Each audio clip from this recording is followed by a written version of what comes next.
The Dreams in the Witch House by H.P. Lovecraft. Welcome back, everybody. The times that you have dreams where you feel that you're someplace else, or maybe you're awake and you feel the presence of something else.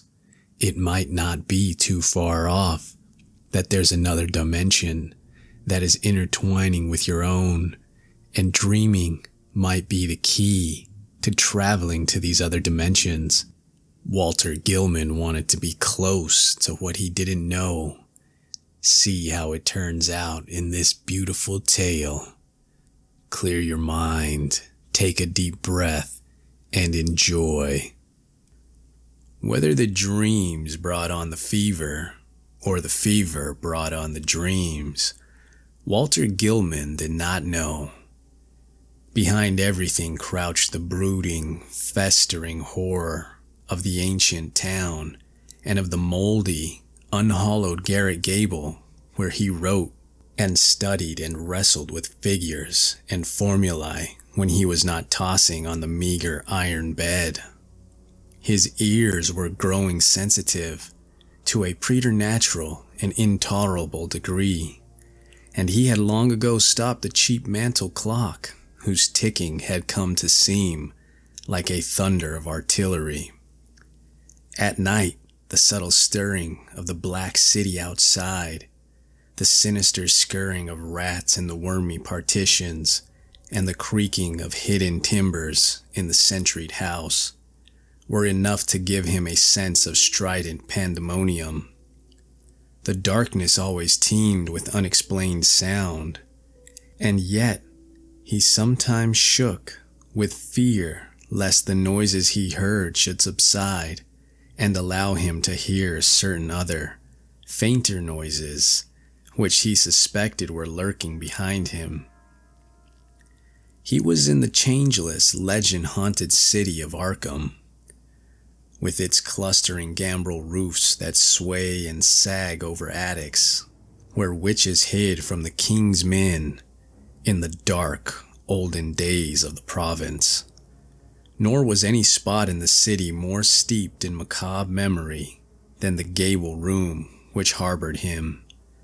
For it was this house and this room which had likewise harbored old Keziah Mason, whose flight from Salem jail at the last no one was ever able to explain. That was in 1692. The jailer had gone mad and babbled of a small, white-fanged, furry thing which scuttled out of Keziah's cell, and not even Cotton Mather could explain the curves and angles smeared on the gray stone walls with some red, sticky fluid. Possibly Gilman ought not to have studied so hard. Non-Euclidean calculus and quantum physics are enough to stretch any brain, and when one mixes them with folklore and tries to trace a strange background of multi-dimensional reality behind the ghoulish hints of the Gothic tales and the wild whispers of the chimney corner, one can hardly expect to be wholly free from mental tension. Gilman came from Harvard Hill, but it was only after he had entered college in Arkham that he began to connect his mathematics with the fantastic legends of elder magic. Something in the air of the hoary town worked obscurely on his imagination.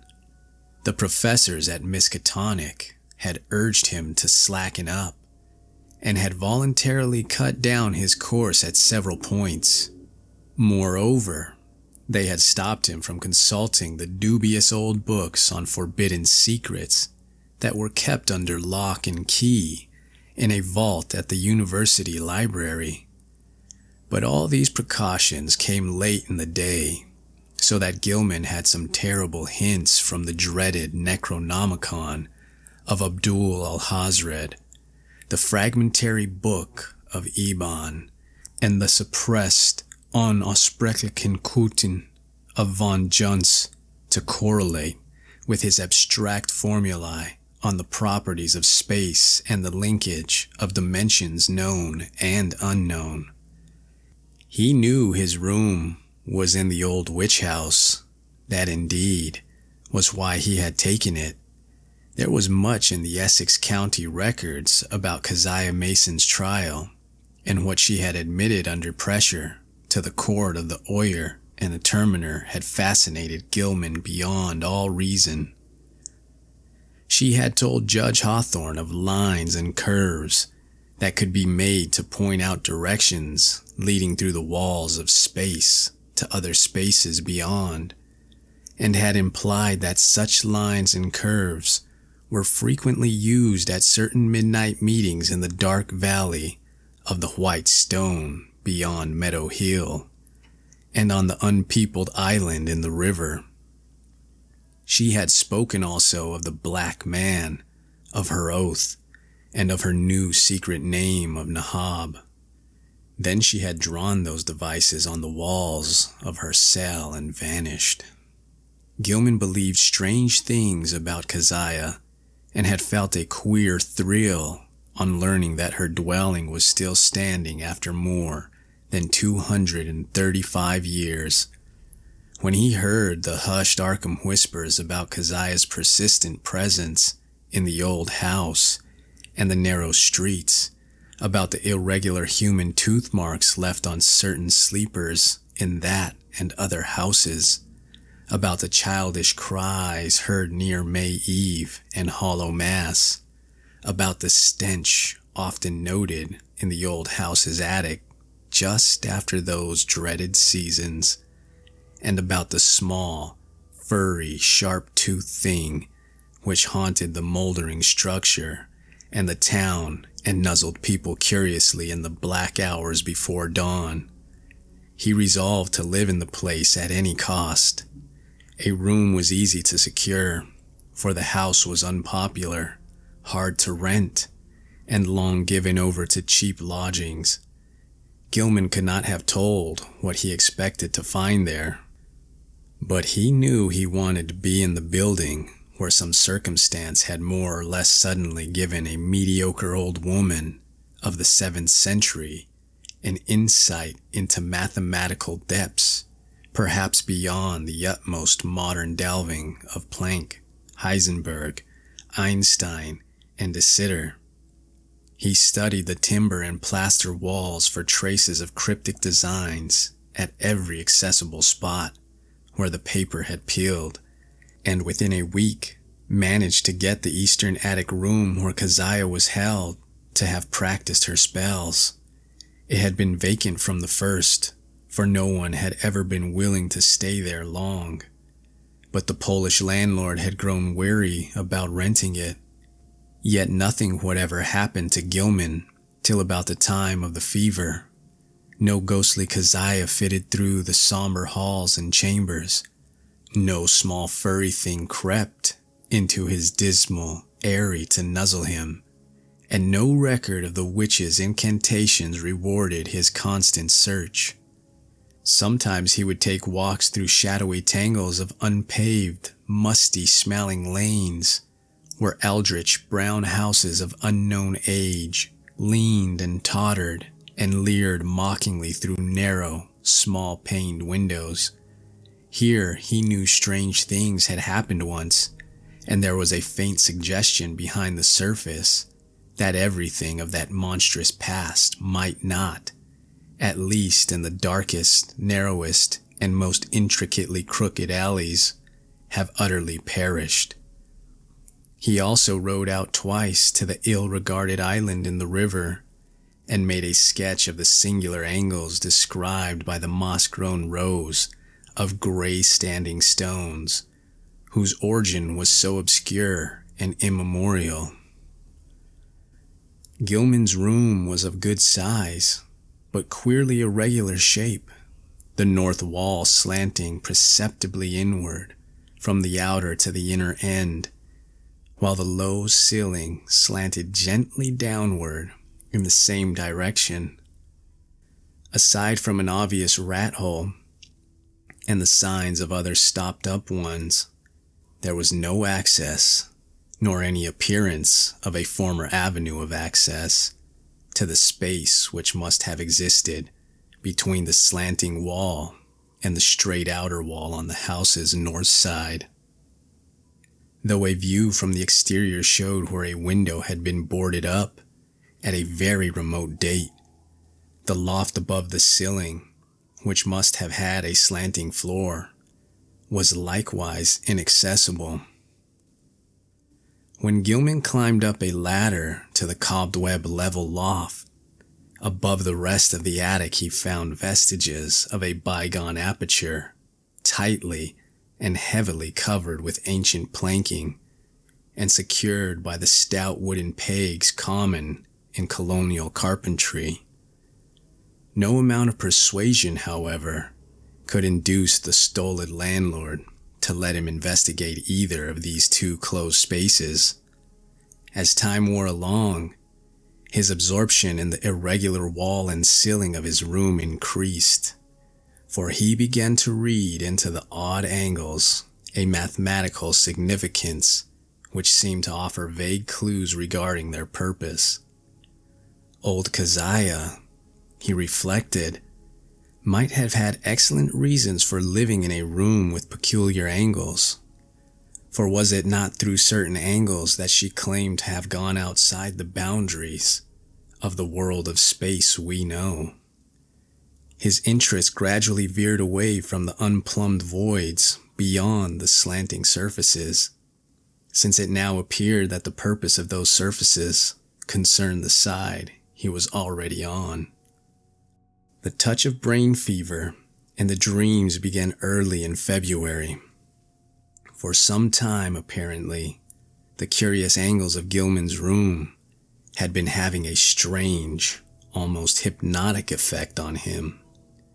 And as the bleak winter advanced, he had found himself staring more and more intently at the corner where the down-slanting ceiling met the inward, slanting wall. About this period, his inability to concentrate on his formal studies worried him considerably, his apprehensions about the mid-year examinations being very acute. But the exaggerated sense of hearing was scarcely less annoying. Life had become an insistent and almost unendurable cacophony, and there was the constant, terrifying impression of other sounds, perhaps from regions beyond life, trembling on the very brink of audibility. So far as concrete noises went, the rats in the ancient partitions were the worst. Sometimes their scratching seemed not only furtive, but deliberate.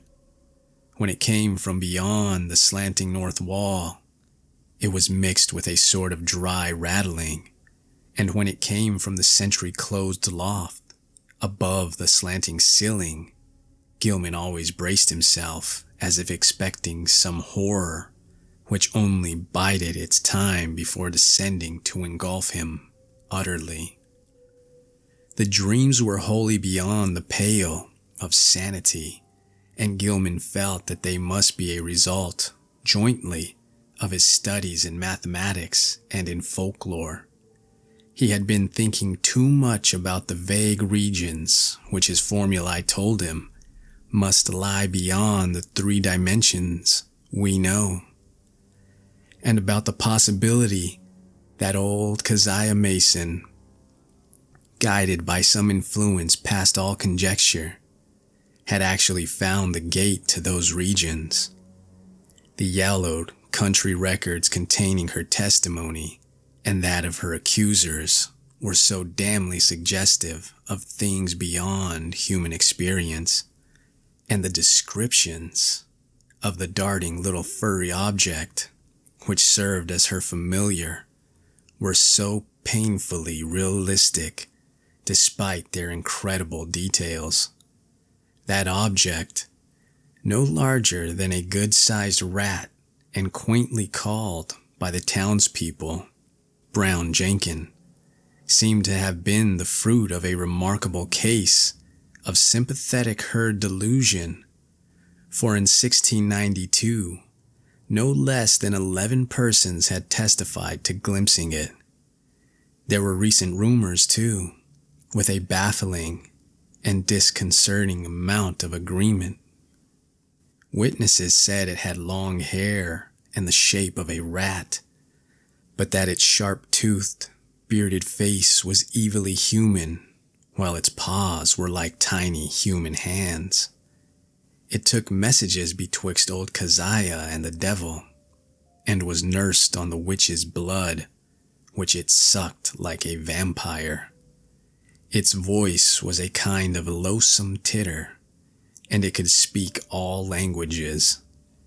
Of all the bizarre monstrosities in Gilman's dreams, nothing filled him with greater panic and nausea than this blasphemous and diminutive hybrid, whose image flitted across his vision in a form of thousandfold more hateful than anything his waking mind had deduced from the ancient records and the modern whispers. Gilman's dreams consisted largely in plunges, though limitless abysses of an inexplicable colored twilight and baffling disordered sound, abysses whose material and gravitational properties and whose relation to his own entity he could not even begin to explain. He did not walk or climb, fly or swim, crawl or wiggle, yet always experienced a mode of motion, partly voluntary and partly involuntary. Of his own condition, he could not well judge, for sight of his arms, legs, and torso seemed always cut off by some odd disarrangement of perspective. But he felt that his physical organization and faculties were somehow marvelously transmuted and obliquely projected, though not without a certain grotesque relationship to his normal proportions and properties. The abysses were by no means vacant, being crowded with indescribably angled masses of alien-hued substances, some of which appeared to be organic, while others seemed inorganic. A few of the organic objects tended to awake vague memories in the back of his mind. Though he could form no conscious idea of what they mockingly resembled or suggested, in the later dreams he began to distinguish separate categories into which the organic objects appeared to be divided, and which seemed to involve in each case a radically different species of conduct pattern and basic motivation. Of these categories, one seemed to him to include objects slightly less logical and irrelevant in their motions than the members of the other categories. All the objects, organic and inorganic alike, were totally beyond description or even comprehension. Gilman sometimes compared the inorganic masses to prisms, labyrinths, clusters of cubes and planes, and cyclopean buildings, and the organic things struck him variously as groups of bubbles, octopi, centipedes, living Hindu idols, and intricate arabesques roused into a kind of Ophidian animation. Everything he saw was unspeakably menacing and horrible, and whenever one of the organic entities appeared, by its motions to be noticing him, he felt a stark, hideous fright which generally jolted him awake. Of how the organic entities moved, he could tell no more than of how he moved himself. In time he observed a further mystery, the tendency of certain entities to appear suddenly out of empty space, or to disappear totally with equal suddenness. The shrieking, roaring confusion of sound which permeated the abysses was past all analysis as to pitch, timbre, or rhythm, but seemed to be synchronous with vague visual changes in all the indefinite objects, organic and inorganic alike. Gilman had a constant sense of dread that it might rise to some unbearable degree of intensity during one or another of its obscure, relentlessly inevitable fluctuations. But it was not in these vortices of complete alienage that he saw Brown Jenkin. The shocking little horror was reserved for certain lighter, sharper dreams which assailed him just before he dropped into the fullest depths of sleep. He would be lying in the dark fighting to keep awake when a faint lambent glow would seem to shimmer around the sentried room, showing in a violent mist the convergence of angled planes which had seized his brain so insidiously. The horror would appear to pop out of the rat hole in the corner and patter toward him over the sagging, wide-planked floor with evil expectancy in its tiny, bearded, human face. But mercifully, this dream always melted away before the object got close enough to nuzzle him. It had hellishly long, sharp, canine teeth. Gilman tried to stop up the rat hole every day, but each night the real tenants of the partitions would gnaw away the obstruction, whatever it might be. Once he had the landlord nail tin over it, but the next night the rats gnawed a fresh hole, in making which they pushed or dragged out into the room a curious little fragment of bone.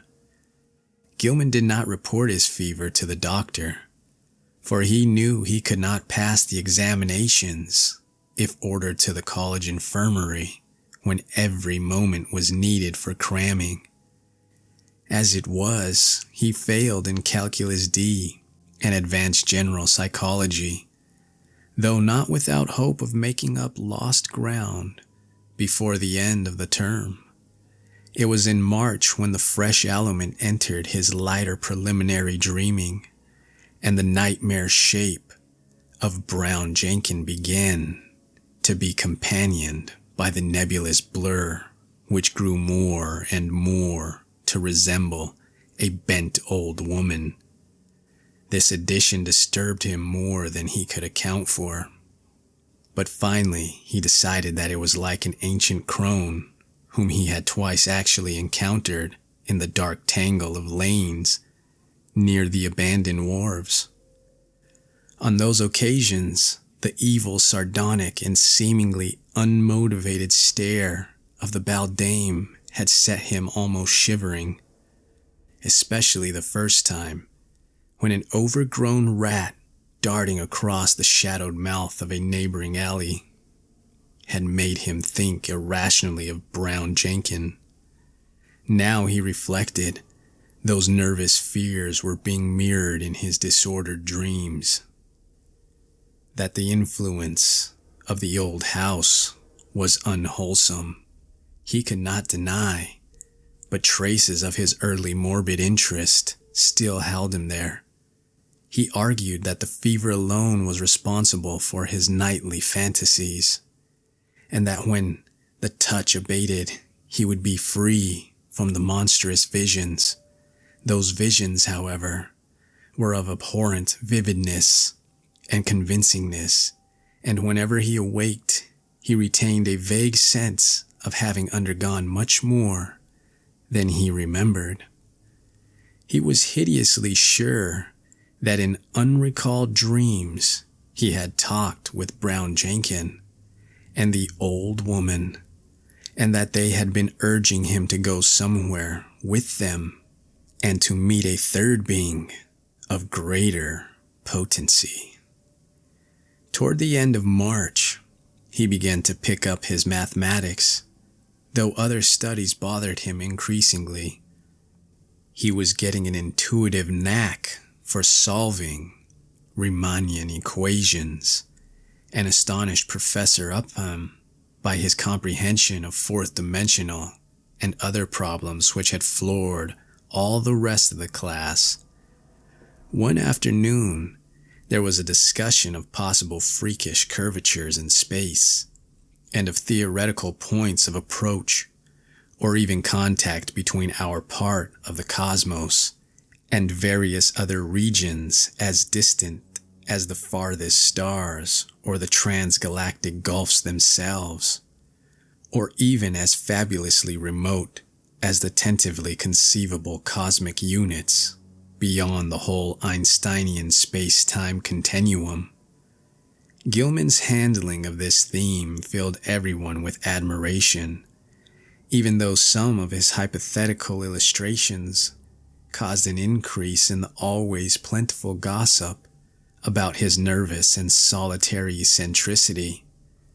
What made the students shake their heads was his somber theory that a man might, given mathematical knowledge admittedly beyond all likelihood of human acquirement, step deliberately from the earth to any other celestial body which might lie at one of an infinity of specific points in the cosmic pattern. Such a step, he said, would require only two stages. First, a passage out of the three-dimensional sphere we know, and second, a passage back to the three-dimensional sphere at another point, perhaps one of infinite remoteness. That this could be accomplished without loss of life was in many cases conceivable. Any being from any part of three-dimensional space could probably survive in the fourth dimension, and its survival of the second stage would depend upon what alien part of three-dimensional space it might select for its re-entry. Denizens of some planets might be able to live on certain others, even planets belonging to other galaxies, or to similar dimensional phases of other space-time continua. Though, of course, there must be vast numbers of mutually uninhabitable, even though mathematically juxtaposed bodies or zones of space. It was also possible that the inhabitants of a given dimensional realm could survive entry to many unknown and incomprehensible realms of additional or indefinitely multiplied dimensions, be they within or outside the given space-time continuum, and that the converse would be likewise true. This was a matter of speculation, though one could be fairly certain that the type of mutation involved in a passage from any given dimensional plane to the next higher plane would not be destructive of biological integrity as we understand it. Gilman could not be very clear about his reasons for this last assumption, but his haziness here was more than overbalanced by his clearness on other complex points.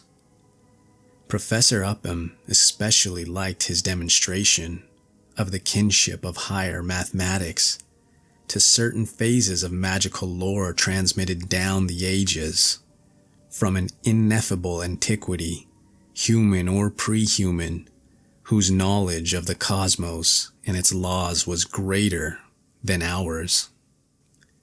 Around the 1st of April, Gilman worried considerably because his slow fever did not abate. He was also troubled by what some of his fellow lodgers said about his sleepwalking. It seemed that he was often absent from his bed, and that the creaking of his floor at certain hours of the night was remarked by the man in the room below.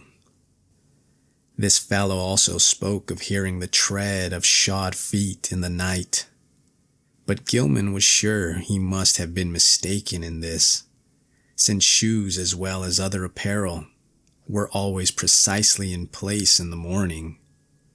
One could develop all sorts of aureal delusion if this morbid old house, for did not Gilman himself, even in daylight, now feels certain that noises other than rat scratchings came from the black voids beyond the slanting wall and above the slanting ceiling.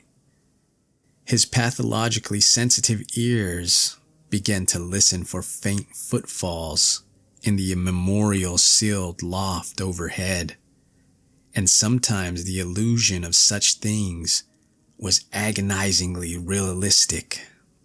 However, he knew that he had actually become a somnambulist, for twice at night his room had been found vacant, though with all his clothing in place. Of this he had been assured by Frank Elwood, the one fellow student whose poverty forced him to room in this squalid and unpopular house. Elwood had been studying in the small hours and had come up for help on a different equation, only to find Gilman absent. It had been rather presumptuous of him to open the unlocked door after knocking had failed to rouse a response. But he had needed the help very badly, and thought that his host would not mind a gentle prodding awake. On neither occasion, though, had Gilman been there, and when told of the matter, he wondered where he could have been wandering, barefoot and with only his night clothes on. He resolved to investigate the matter if reports of his sleepwalking continued, and thought of sprinkling flour on the floor of the corridor to see where his footsteps might lead. The door was the only conceivable egress, for there was no possible foothold outside the narrow window. As April advanced, Gilman's fever-sharpened ears were disturbed by the whining prayers of a superstitious loom-fixer named Joe Mazuwerwicz, who had a room on the ground floor. Mazuwerwicz had told long, rambling stories about the ghost of old Keziah and the fury, sharp-fanged, nuzzling thing, and had said he was so badly haunted at times that only his silver crucifix, given him for the purpose by Father Iwanicki of St. Stanislaus Church, could bring him relief. Now he was praying because the witches' Sabbath was drawing near. May Eve was Walpurgis night, when hell's blackest evil roamed the earth and all the slaves of Satan gathered for nameless rites and deeds. It was always a very bad time in Arkham, even though the fine folk up in Miskatonic Avenue and High and Saltonstall Street pretended to know nothing about it. There would be bad doings, and a child or two would probably be missing. Joe knew about such things, for his grandmother in the old country had heard tales from her grandmother. It was wise to pray and count one's beads at this season. For 3 months Keziah and Brown Jenkin had not been near Joe's room, nor near Paul Choinsky's room, nor anywhere else, and it meant no good when they held off like that. They must be up to something. Gilman dropped in at a doctor's office on the 16th of the month, and was surprised to find his temperature was not as high as he had feared. The physician questioned him sharply and advised him to see a nerve specialist. On reflection, he was glad he had not consulted the still more inquisitive college doctor. Old Waldron, who had curtailed his activities before, would have made him take a rest, an impossible thing now that he was so close to great results in his equations. He was certainly near the boundary between the known universe and the fourth dimension, and who could say how much farther he might go? But even as these thoughts came to him, He wondered at the source of his strange confidence. Did all of this perilous sense of imminence come from the formulae on the sheets he covered day by day? The soft, stealthy, imaginary footsteps in the sealed loft above were unnerving. And now, too, there was a growing feeling that somebody was constantly persuading him to do something terrible, which he could not do. How about the somnambulism? Where did he go sometimes in the night? And what was that faint suggestion of sound which once in a while seemed to trickle through the maddening confusion of identifiable sounds even in broad daylight and full wakefulness? Its rhythm did not correspond to anything on earth, unless perhaps to the cadence of one or two unmentionable Sabbat chants, and sometimes he feared it corresponded to certain attributes of the vague shrieking or roaring in those holy alien abysses of dream. The dreams were meanwhile getting to be atrocious. In the lighter preliminary phase, the evil old woman was now of fiendish distinctness, and Gilman knew she was the one who had frightened him in the slums.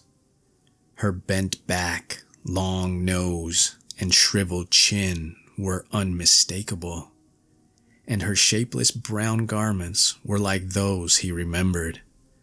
The expression on her face was one of hideous malevolence and exultation, and when he awaked, he could recall a croaking voice that persuaded and threatened.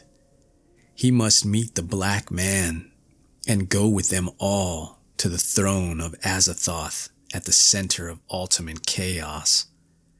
That was what she said. He must sign in his own blood the Book of Azathoth and take a new secret name now that his independent delving had gone so far. What kept him from going with her and Brown Jenkin and the other to the throne of chaos, where the thin flutes pipe mindlessly, was the fact that he had seen the name Azathoth in the Necronomicon and knew it stood for a primal evil too horrible for description. The old woman always appeared out of thin air, near the corner where the downward slant met the inward slant. She seemed to crystallize at a point closer to the ceiling than to the floor, and every night she was a little nearer and more distinct before the dream shifted. Brown Jenkin, too, was always a little nearer at the last, and its yellowish white fangs glistened shockingly in that unearthly violet phosphorescence.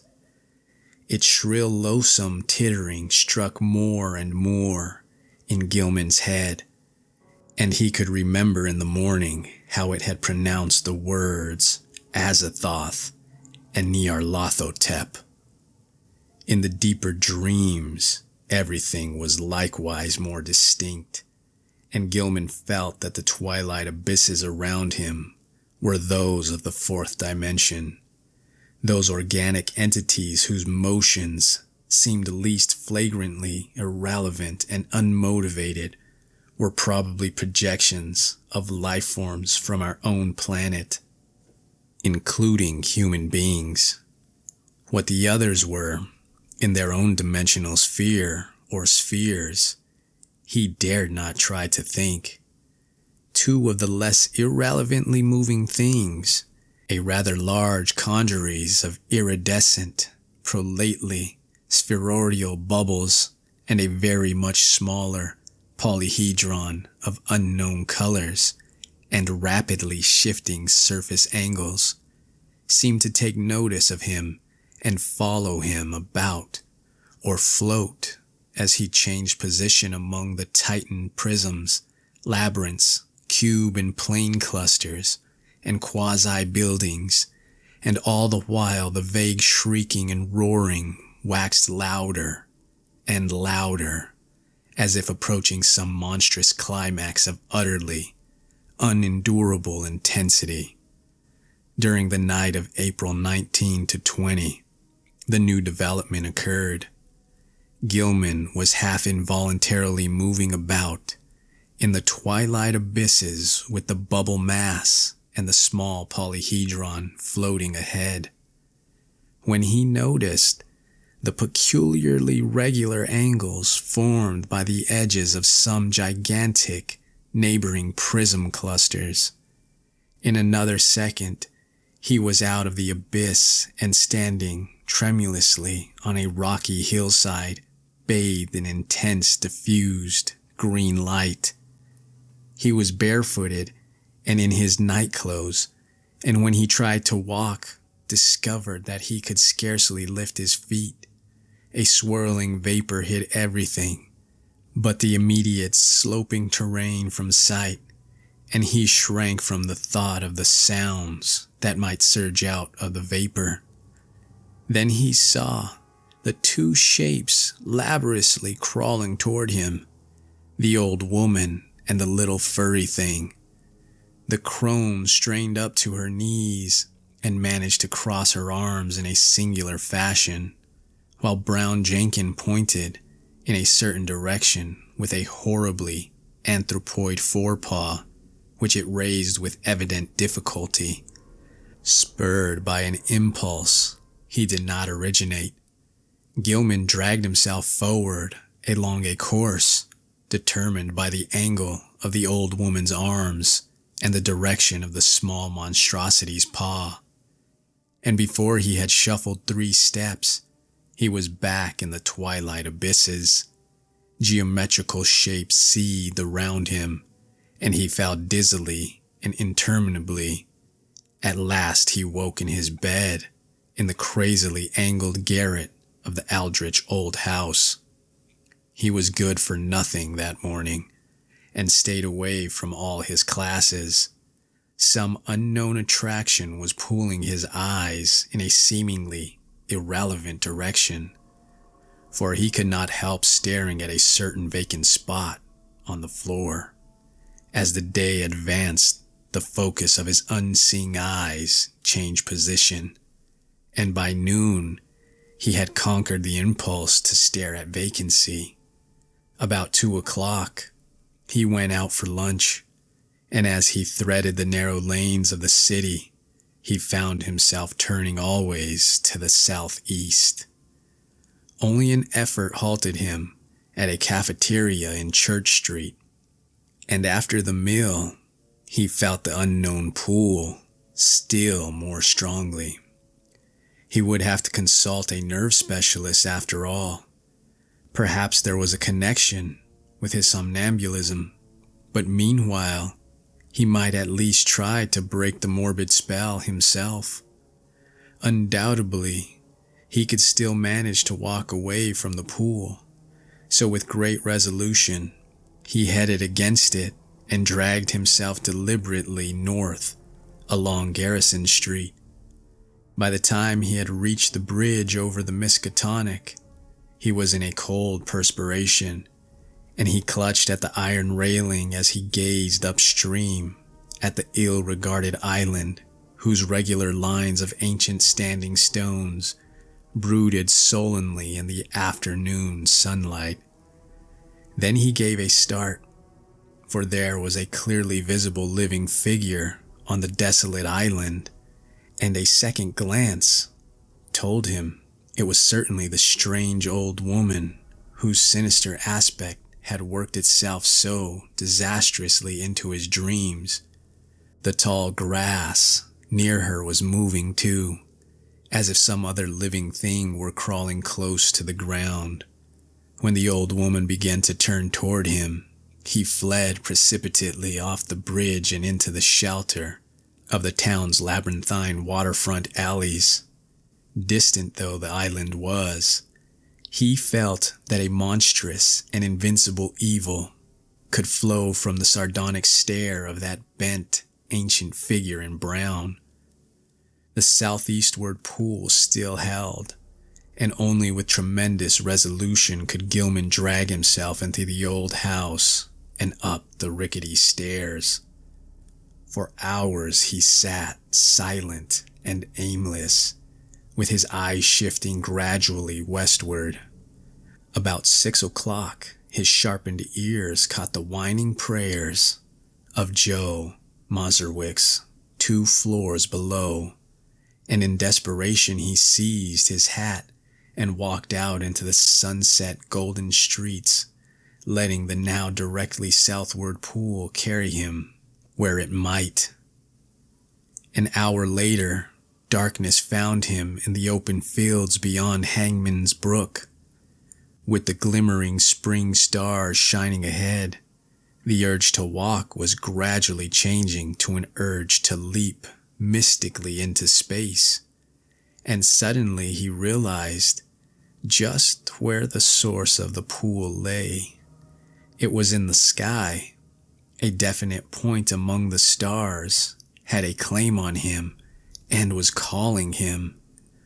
Apparently, it was a point somewhere between Hydra and Argo Novis, and he knew that he had been urged toward it ever since he had awaked soon after dawn.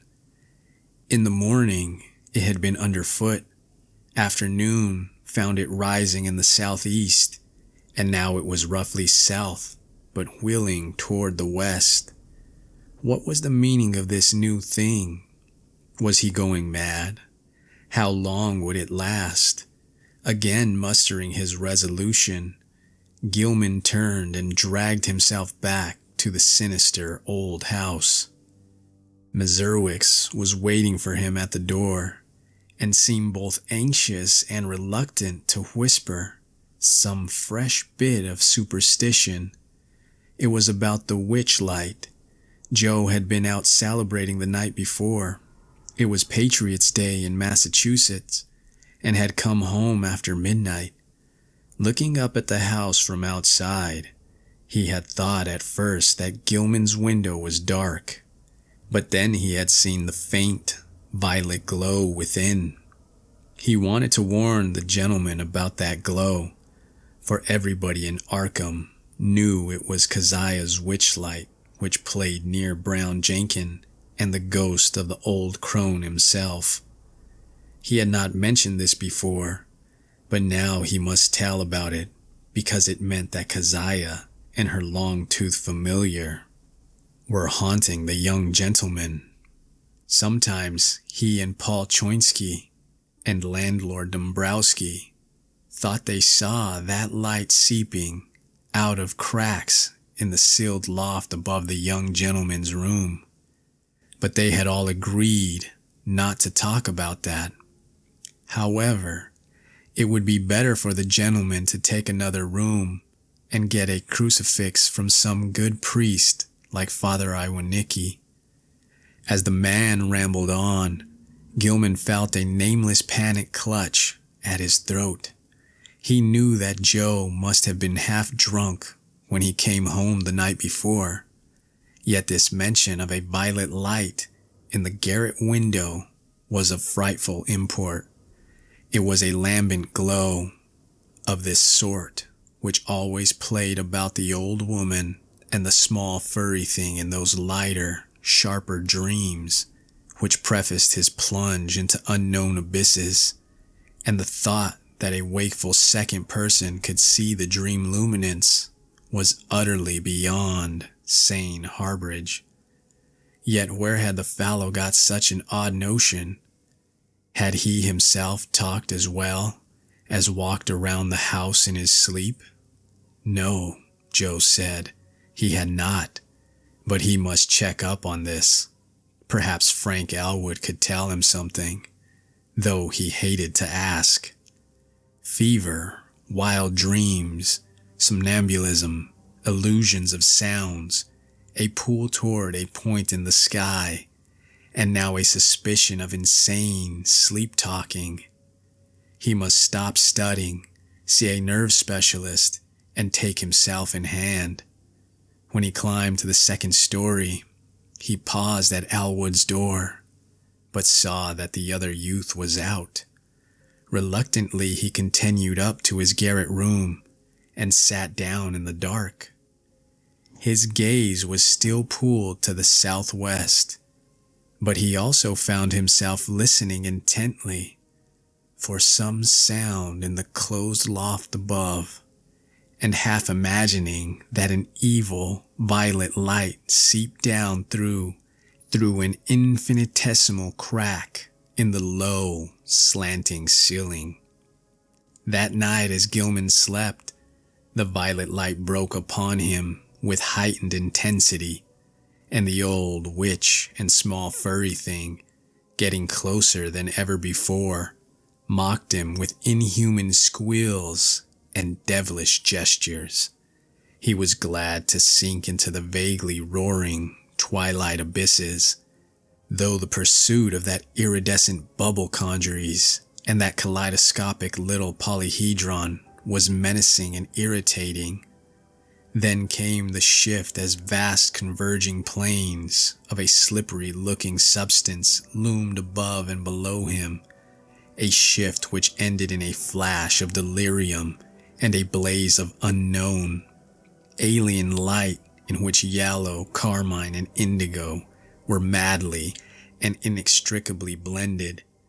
He was half lying on a high, fantastically balustraded terrace above a boundless jungle of outlandish, incredible peaks, balanced plains, domes, minarets, horizontal discs poised of pinnacles, and numberless forms of still greater wildness, some of stone and some of metal, which glittered gorgeously in the mixed, almost blistering glare from the polychromatic sky.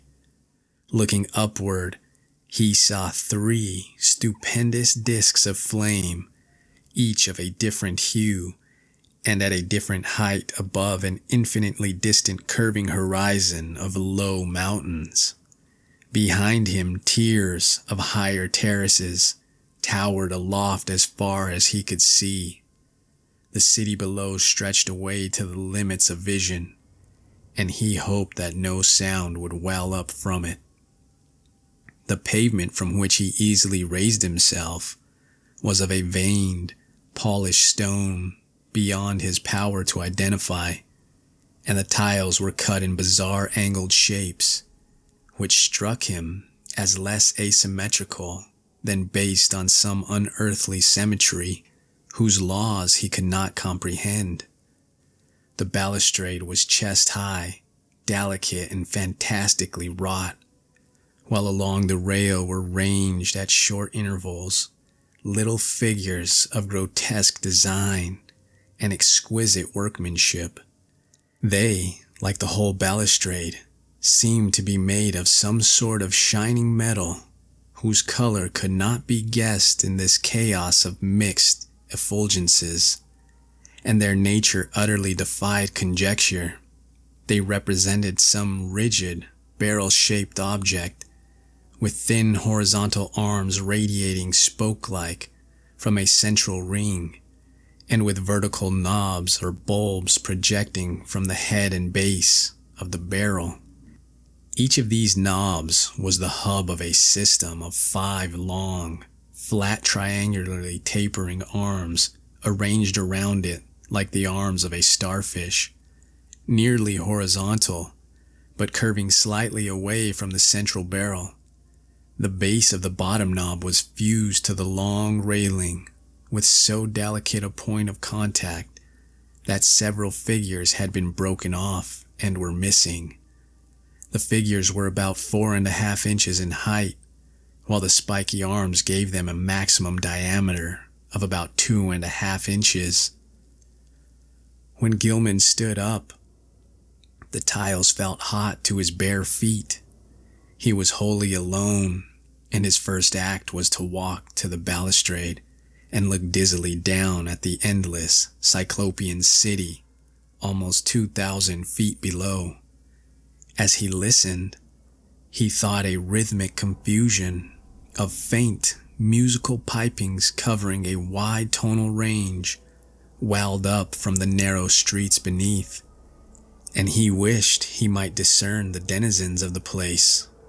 The sight turned him giddy after a while, so that he would have fallen to the pavement had he not clutched instinctively at the lustrous balustrade.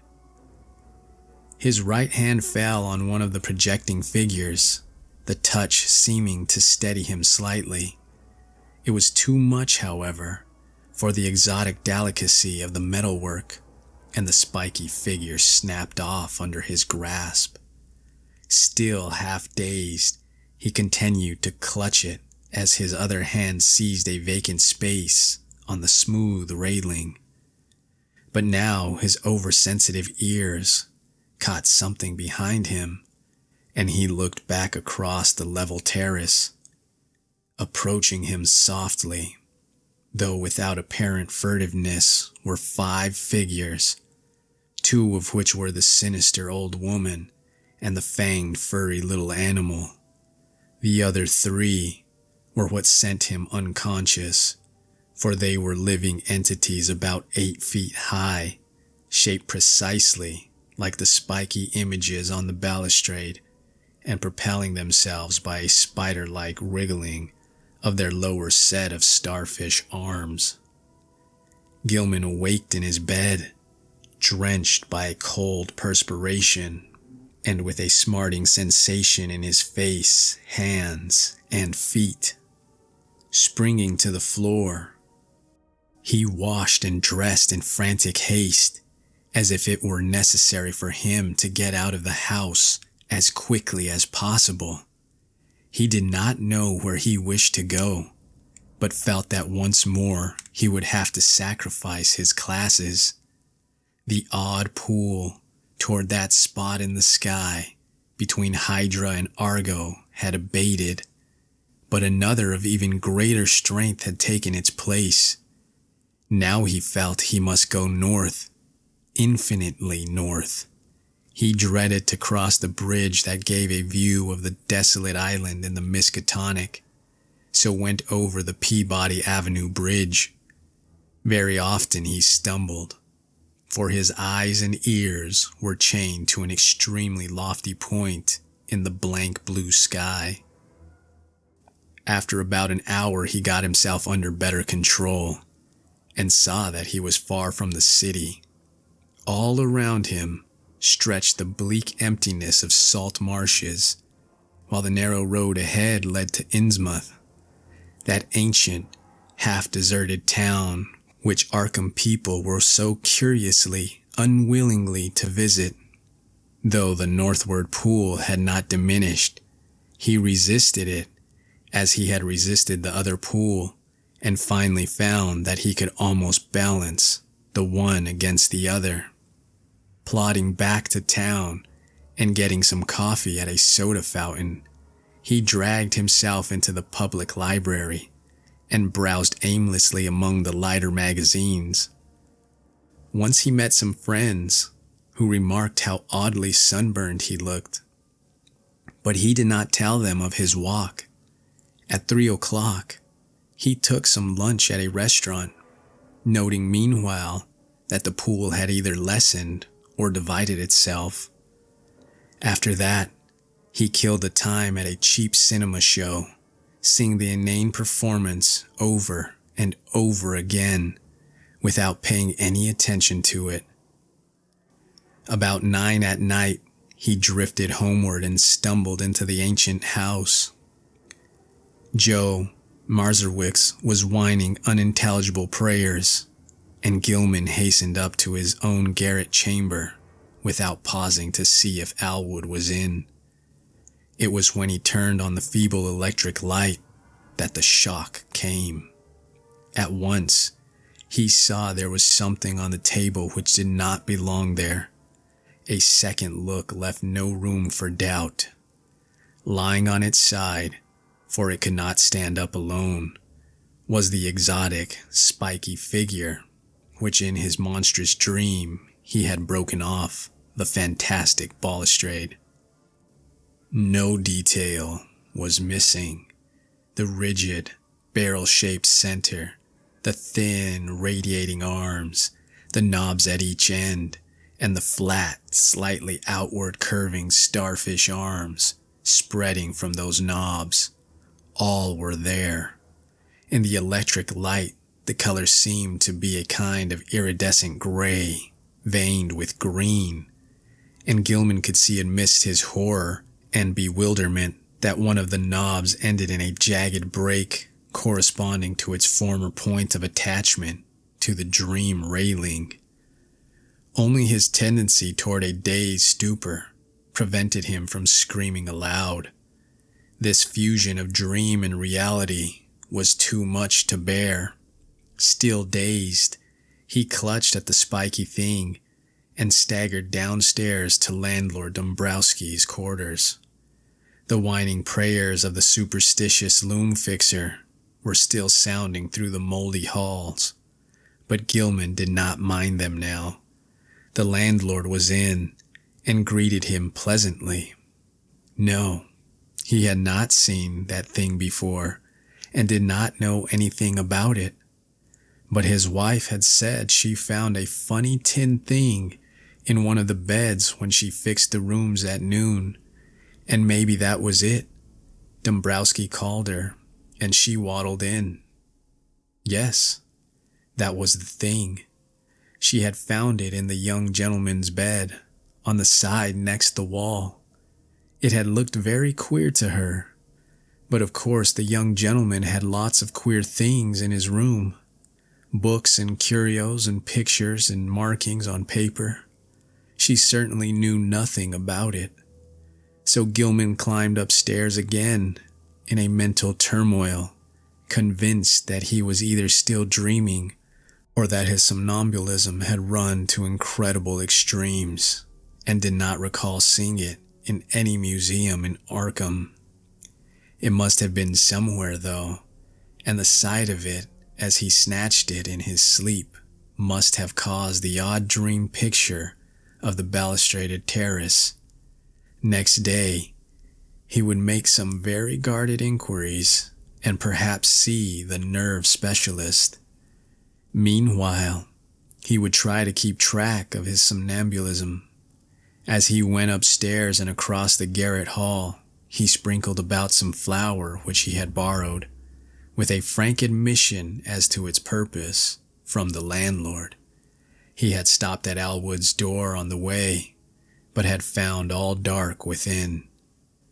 Entering his room, he placed the spiky thing on the table and lay down in complete mental and physical exhaustion without pausing to undress. From the closed loft above, the slanting ceiling, he thought he heard a faint scratching and patting, but he was too disorganized even to mind it. That cryptical pull from the north was getting very strong again, though it seemed now to come from a lower place in the sky. In the dazzling violet light of dream, the old woman and the fanged, furry thing came again, and with a greater distinctness than on any former occasion.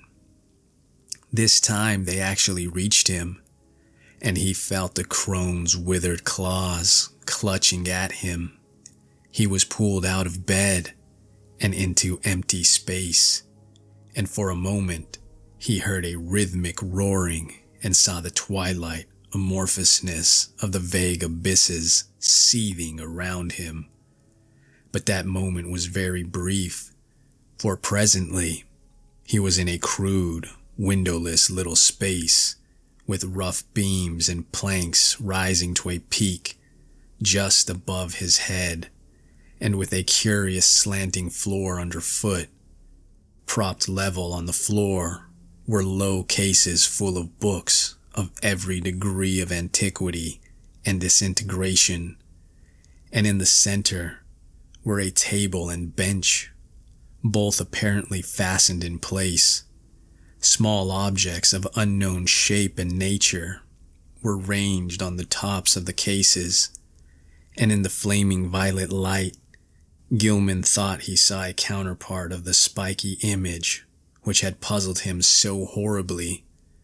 On the left, the floor fell abruptly away, leaving a black triangular gulf out of which, after a second's dry rattling, there presently climbed the hateful little furry thing with the yellow fangs and the bearded human face. The evilly grinning beldame still clutched him, and beyond the table stood a figure he had never seen before.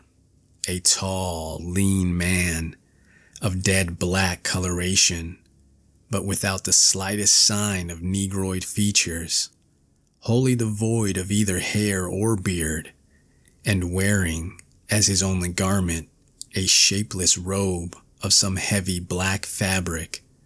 His feet were indistinguishable because of the table and bench, but he must have been shod, since there was a clicking whenever he changed position.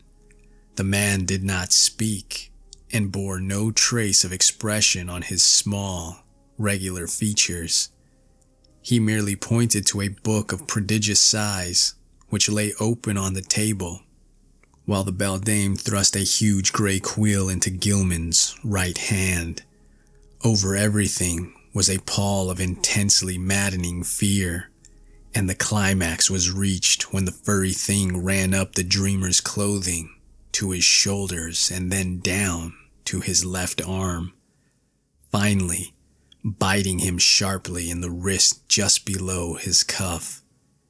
As the blood spurted from this wound, Gilman lapsed into a faint. He awaked on the morning of the 22nd with a pain in his left wrist and saw his cuff was brown with dried blood. His recollections were very confused, but the scene with the black man in the unknown space stood out vividly. The rat must have bitten him as he slept, giving rise to the climax of that frightful dream. Opening the door, he saw that the flower on the corridor floor was undisturbed, except for the huge prints of the loutish fellow who roomed at the other end of the garret. So he had not been sleepwalking this time, but something would have to be done about those rats. He would speak to the landlord about them.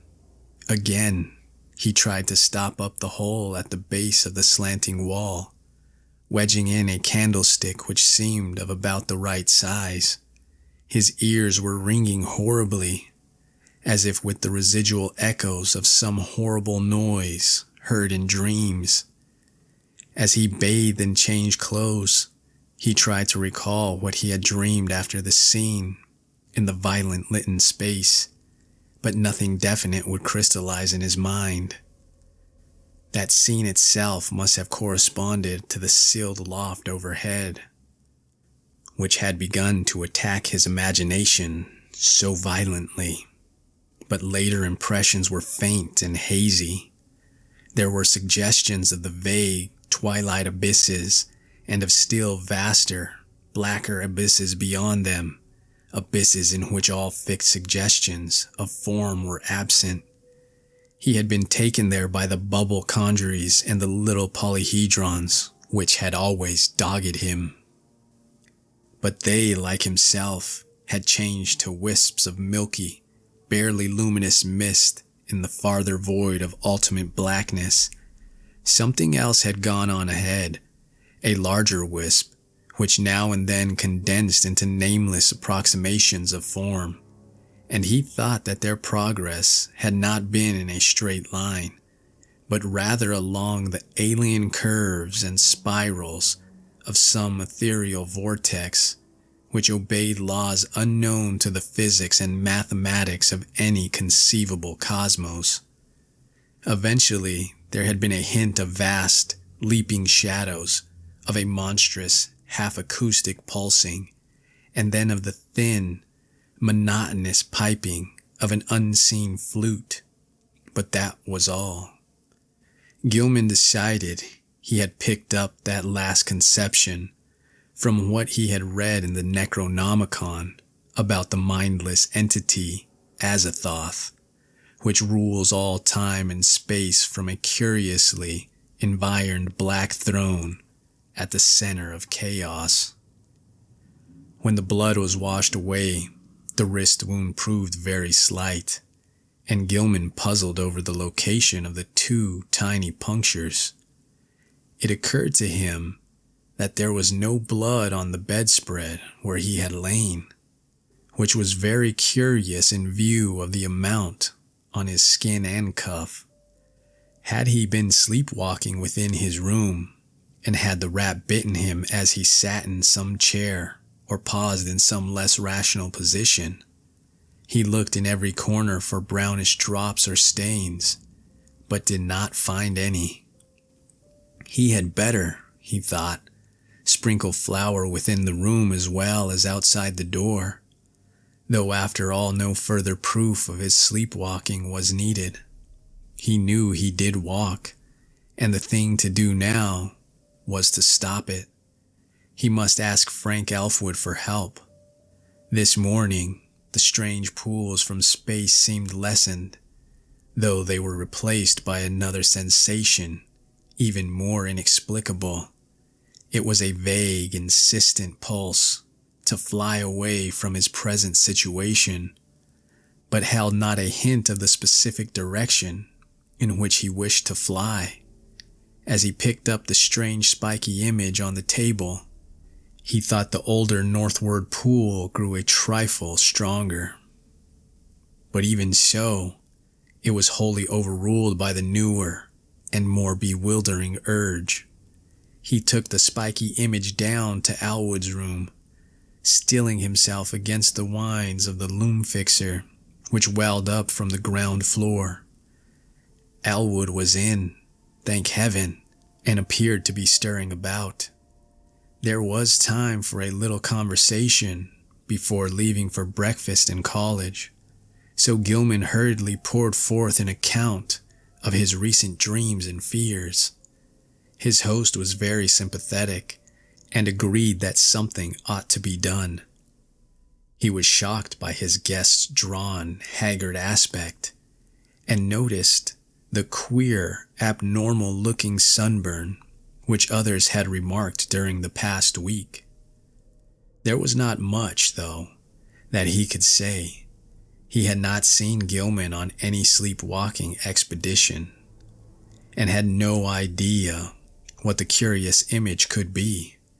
He had, though, heard the French-Canadian who lodged just under Gilman talking to Mazurwick's one evening.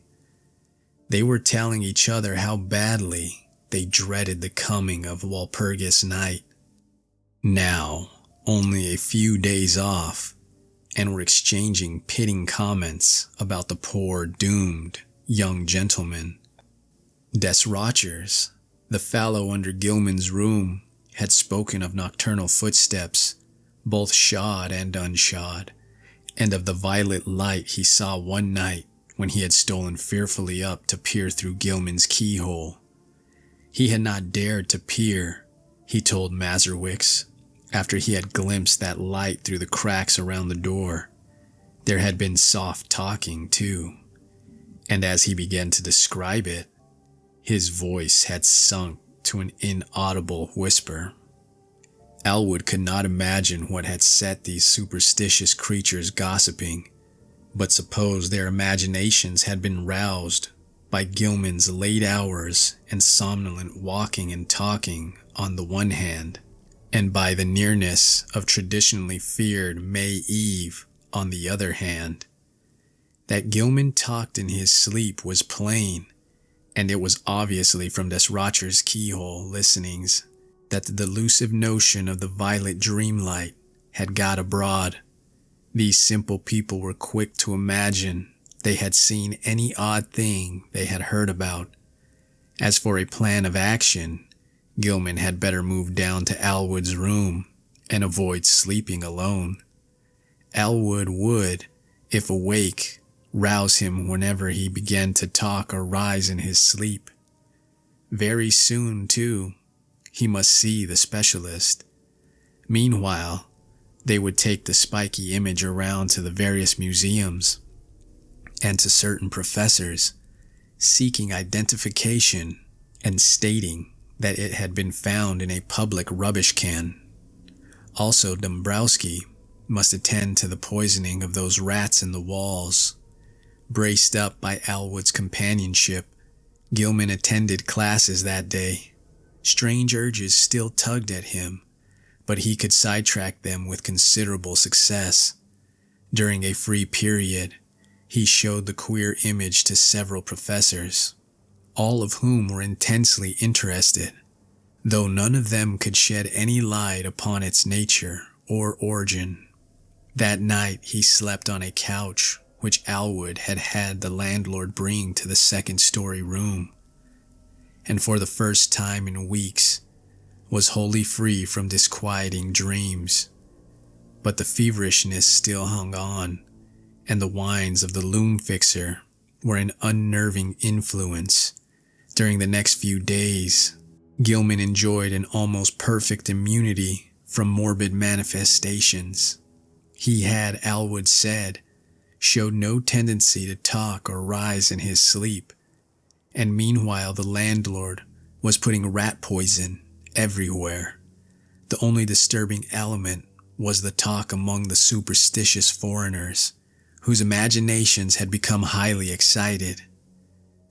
Mazurwicz was always trying to make him get a crucifix, and finally forced one upon him, which he said had been blessed by the good Father Iwanicki.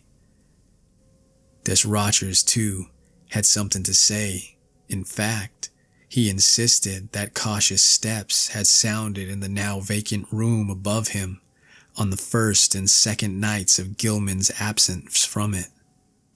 Paul Choinsky thought he heard sounds in the halls and on the stairs at night, and claimed that his door had been softly tried, while Mrs. Dombrowski vowed she had seen Brown Jenkin for the first time since All Hallows. But such naive reports could mean very little, and Gilman let the cheap metal crucifix hang idly from a knob on his host's dresser. For 3 days, Gilman and Alwood canvassed the local museums in an effort to identify the strange spiky image, but always without success. In every quarter, however, interest was intense, for the utter alienage of the thing was a tremendous challenge to scientific curiosity. One of the small radiating arms was broken off and subjected to chemical analysis, and the result is still talked about in college circles.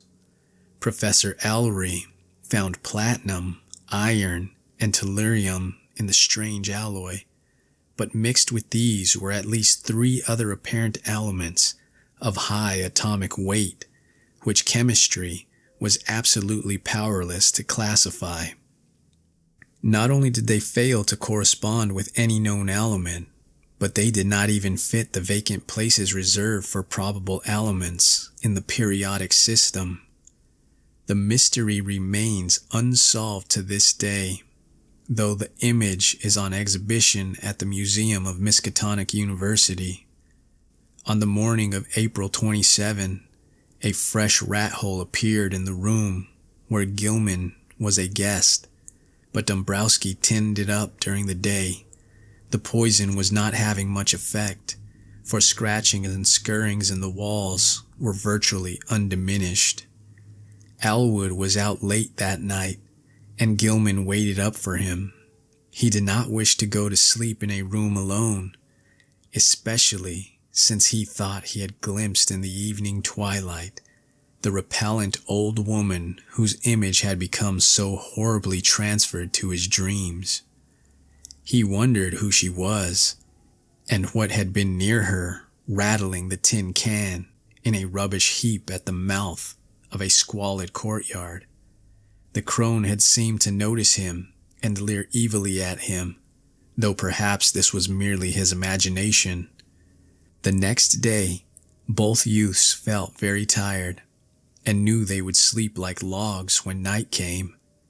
In the evening, they drowsily discussed the mathematical studies, which had so completely and perhaps harmfully engrossed Gilman, and speculated about the linkage with ancient magic and folklore, which seemed so darkly probable. They spoke of old Keziah Mason, and Elwood agreed that Gilman had good scientific grounds for thinking she might have stumbled on strange and significant information. The secret hidden cults to which these witches belonged often guarded and handed down surprising secrets from elder forgotten aeons, and it was by no means impossible that Keziah had actually mastered the art of passing through dimensional gates. Tradition emphasizes that uselessness of material barriers in halting a witch's motions, and who can say what underlies the old tales of broomstick rides through the night? Whether a modern student could ever gain similar powers from mathematical research alone was still to be seen. Success, Gilman added, might lead to dangerous and unthinkable situations. For who could foretell the conditions pervading an adjacent but normally inaccessible dimension? On the other hand, the picturesque possibilities were enormous. Time could not exist in certain belts of space, and by entering and remaining in such a belt, one might preserve one's life and age indefinitely, never suffering organic metabolism or deterioration except for slight amounts incurred during visits to one's own or similar planes. One might, for example, pass into a timeless dimension and emerge at some remote period of the Earth's history as young as before. Whether anybody had ever managed to do this, one could hardly conjecture with any degree of authority. Old legends are hazy and ambiguous, and in historic times all attempts at crossing forbidden gaps seemed complicated by strange and terrible alliances with beings and messengers from outside. There was an immemorial figure of the deputy or messenger of hidden and terrible powers, the Black Man of the witch cult, and the Nyarlathotep of the Necronomicon. There was, too, the baffling problem of the lesser messengers, or intermediaries, the quasi-animals and queer hybrids which legend depicts as witches' familiars. As Gilman and Elwood retired, too sleepy to argue further, they heard Joe Mazurwick's reel into the house half drunk and shuddered at the desperate wildness of his whining prayers. That night, Gilman saw the violet light again. In the dream he had heard a scratching and gnawing in the partitions, and thought that someone fumbled clumsily at the latch. Then he saw the old woman and the small furry thing advancing toward him over the carpeted floor. The beldame's face was alight with inhuman exultation, and the little yellow-toothed morbidity tittered mockingly as it pointed at the heavily sleeping form of Elwood on the other couch across the room. A paralysis of fear stifled all attempts to cry out. As once before, the hideous crone seized Gilman by the shoulders, yanking him out of bed and into empty space. Again, the infinitude of the shrieking twilight abysses flashed past him, but in another second he thought he was in a dark, muddy, unknown alley of fetid odors, with the rotting walls of ancient houses towering up on every hand. Ahead was the robed black man he had seen in the peaked space in the other dream, while from a lesser distance the old woman was beckoning and grimacing imperiously. Brown Jenkin was rubbing itself with a kind of affectionate playfulness around the ankles of the black man, which the deep mud largely concealed. There was a dark open doorway on the right, to which the black man silently pointed. Into this the grimacing crone started, dragging Gilman after her by his pajama sleeve. There were evil-smelling staircases which creaked ominously, and on which the old woman seemed to radiate a faint violet light. and finally a door leading off a landing. The crone fumbled with the latch and pushed the door open, motioning to Gilman to wait and disappearing inside the black aperture.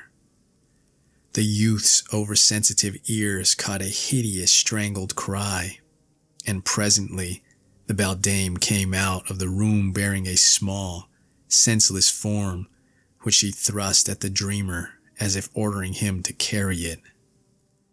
The sight of this form, the expression on its face, broke the spell.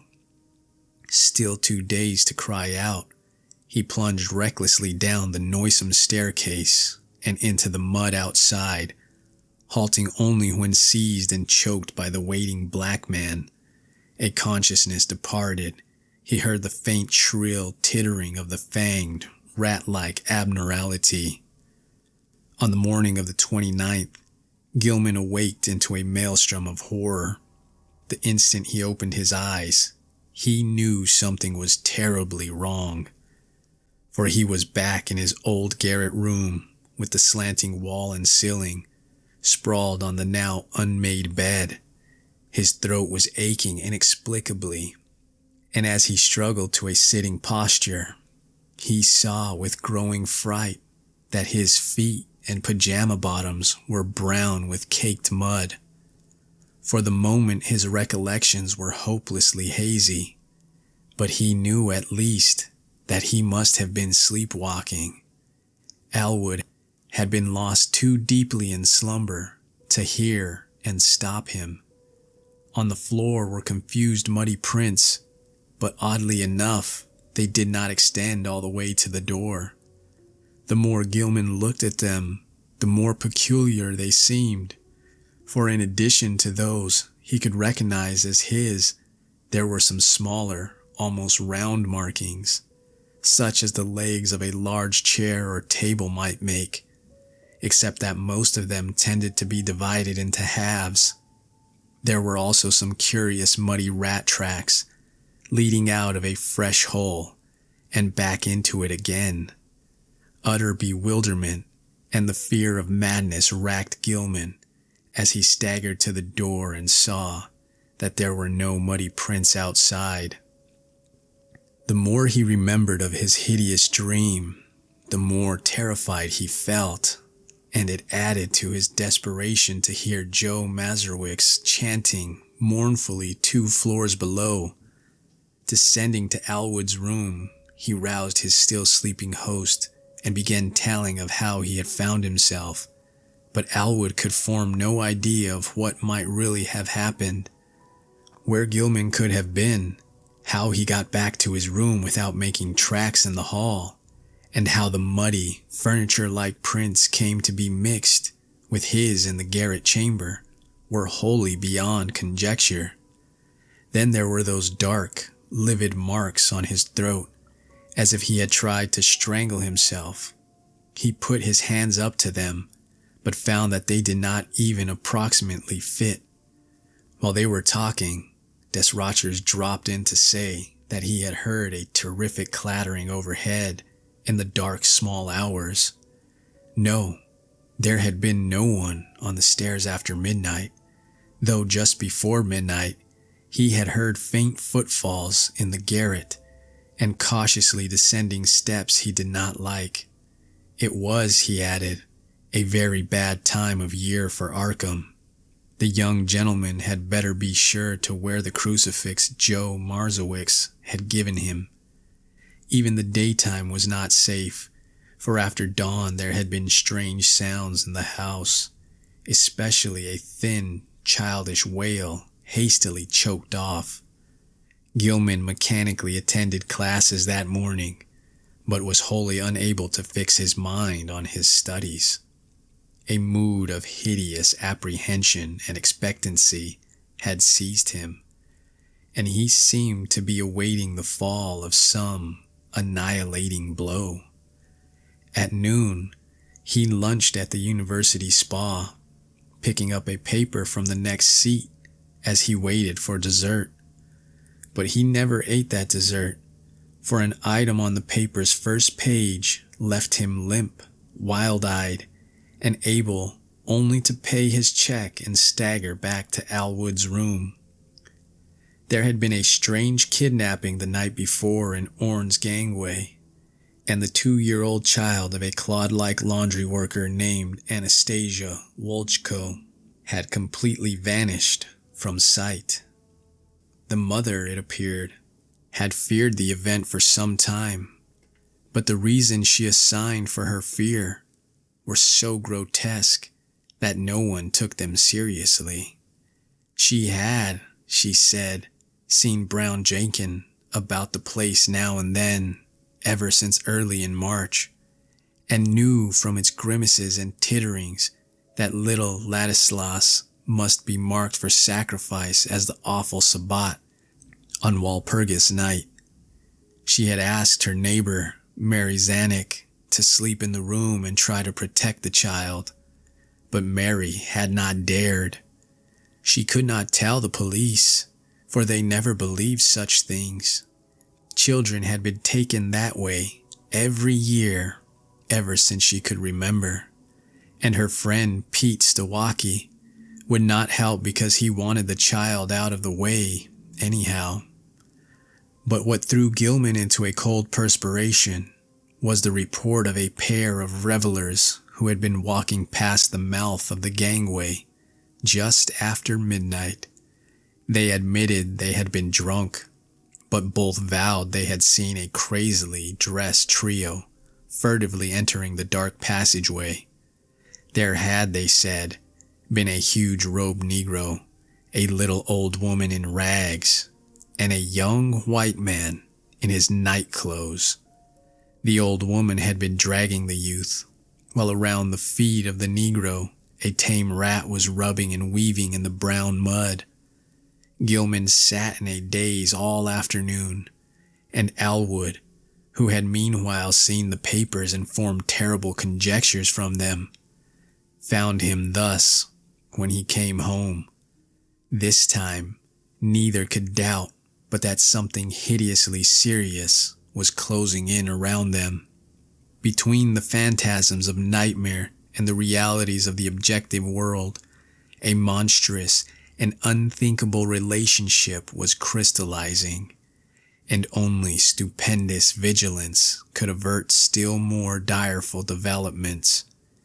Gilman must see a specialist sooner or later, but not just now, when all the papers were full of this kidnapping business.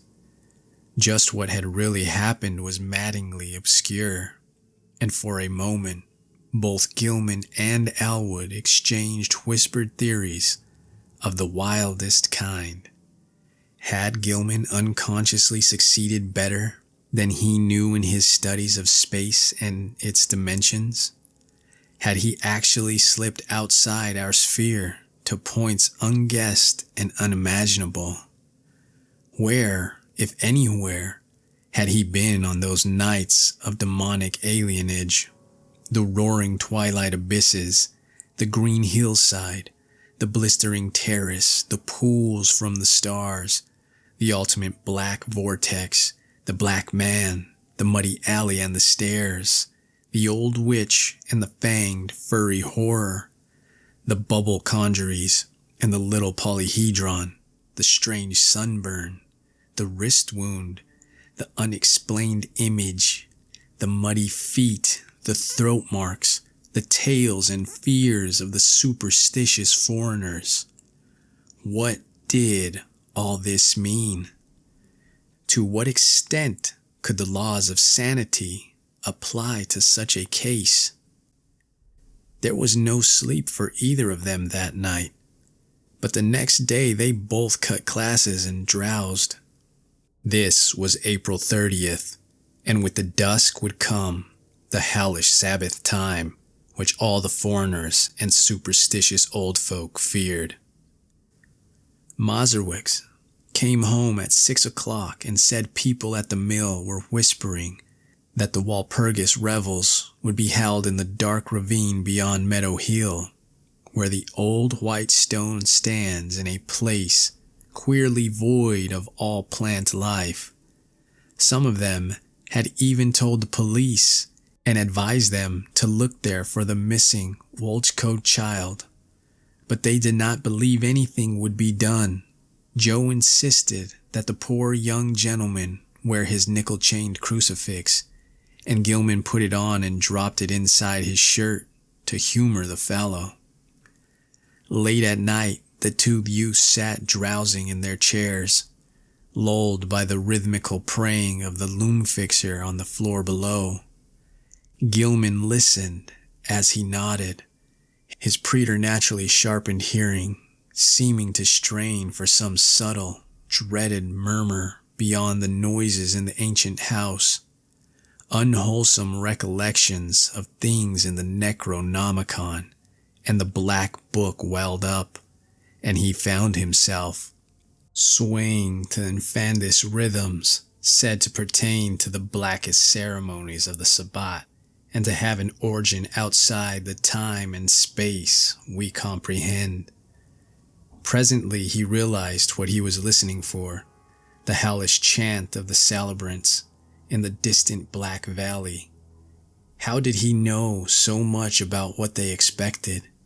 How did he know the time when Nahab and her acolyte were due to bear the brimming bowl which would follow the black cock and the black goat? He saw that Elwood had dropped asleep and tried to call out and waken him. Something, however, closed his throat. He was not his own master. Had he signed the black man's book after all? Then his fevered, abnormal hearing caught the distant, wind-borne notes. Over miles of hill and field and alley they came, but he recognized them nonetheless. The fires must be lit, and the dancers must be starting in. How could he keep himself from going? What was it that had enmeshed him? Mathematics, folklore, the house, old Keziah, Brown Jenkin. And now he saw that there was a fresh rat hole in the wall near his couch.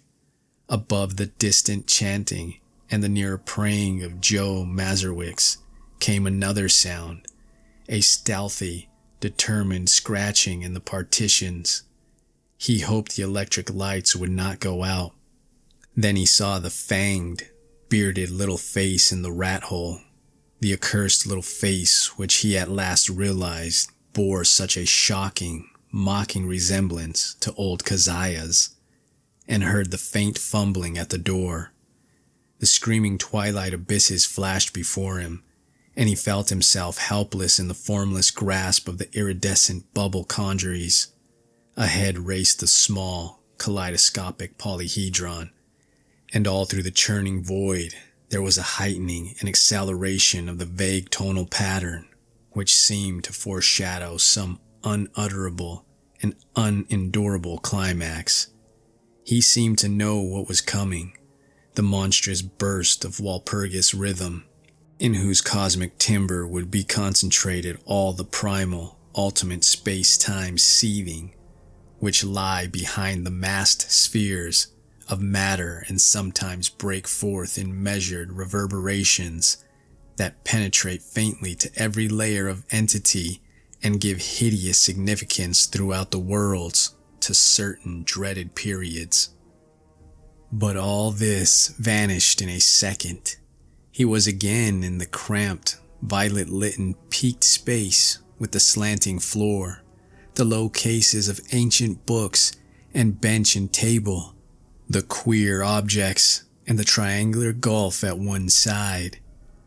On the table lay a small white figure, an infant boy, unclothed and unconscious, while on the other side stood the monstrous, leering old woman with a gleaming, grotesque, hafted knife in her right hand and a queerly proportioned pale metal bowl covered with curiously chased designs and having delicate lateral handles in her left. She was intoning some croaking ritual in a language which Gilman could not understand, but which seemed like something guardedly quoted in the Necronomicon. As the scene grew clear, he saw the ancient crone bend forward and extend the empty bowl across the table, and unable to control his own motions, he reached far forward and took it in both hands, noticing as he did so its comparative lightness. At the same moment, the disgusting form of Brown Jenkin scrambled up over the brink of the triangular black gulf on his left. The crone now motioned him to hold the bowl in a certain position, while she raised the huge, grotesque knife above the small white victim as high as her right hand could reach. The fanged, furry thing began tittering, a continuation of the unknown ritual, while the witch croaked loathsome responses. Gilman felt a gnawing, poignant abhorrence shoot through his mental and emotional paralysis, and the light metal bowl shook in his grasp.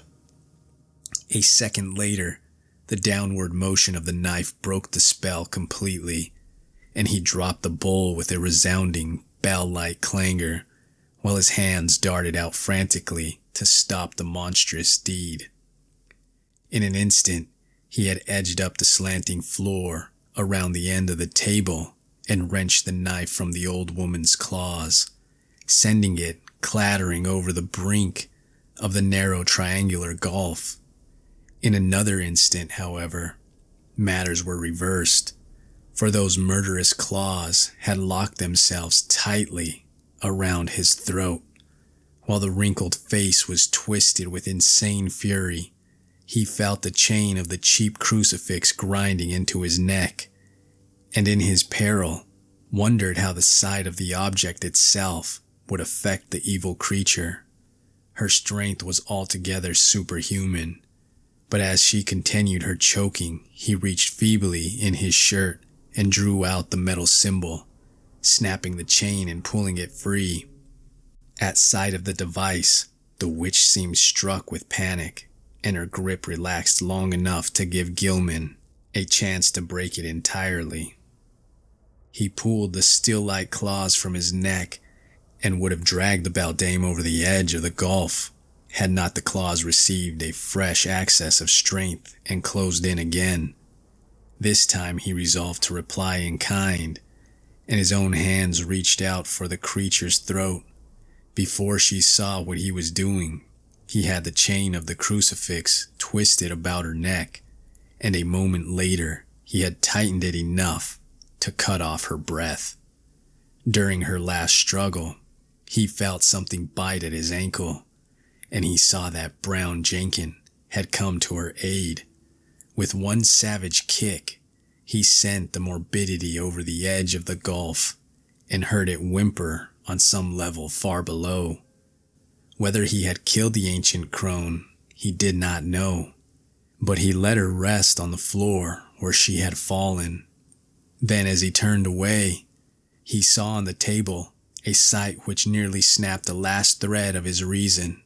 Brown Jenkin, tough of sinew and with 4 tiny hands of demonic dexterity, had been busy while the witch was throttling him, and his effort had been in vain.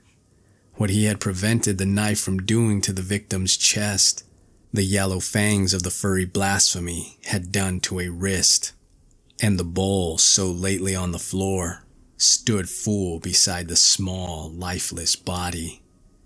In his dream delirium, Gilman heard the hellish, alien rhythm chant of the Sabbat coming from an infinite distance, and knew the black man must be there. Confused memories mixed themselves with his mathematics, and he believed his subconscious mind held the angles which he needed to guide him back to the normal world. Alone and unaided for the first time, he felt sure he was in the immemorial sealed loft above his own room, but whether he could ever escape through the slanting floor or the long stopped egress, he doubted greatly. Besides, would not an escape from a dream loft bring him merely into a dream house, an abnormal projection of the actual place he sought? He was wholly bewildered as to the relation betwixt dream and reality in all his experiences. The passage through the vague abysses would be frightful, for the Walpurgis rhythm would be vibrating, and at last he would have to hear that hitherto veiled cosmic pulsing, which he so mortally dreaded. Even now he could detect a low, monstrous shaking whose tempo he suspected all too well. At Sabbat time, it always mounted and reached through to worlds to summon the initiate to nameless rites. Half the chants of the Sabbat were patterned on this faintly overheard pulsing, which no earthly ear could endure in its unveiled spatial fullness. Gilman wondered, too, whether he could trust his instinct to take him back to the right part of space. How could he be sure he would not land on the green-litten hillside of a far planet, on the tessellated terrace above the city of tentacled monsters somewhere beyond the galaxy, or in the spiral black vortices of the ultimate void of chaos wherein reigns the mindless demon Sultan Azathoth.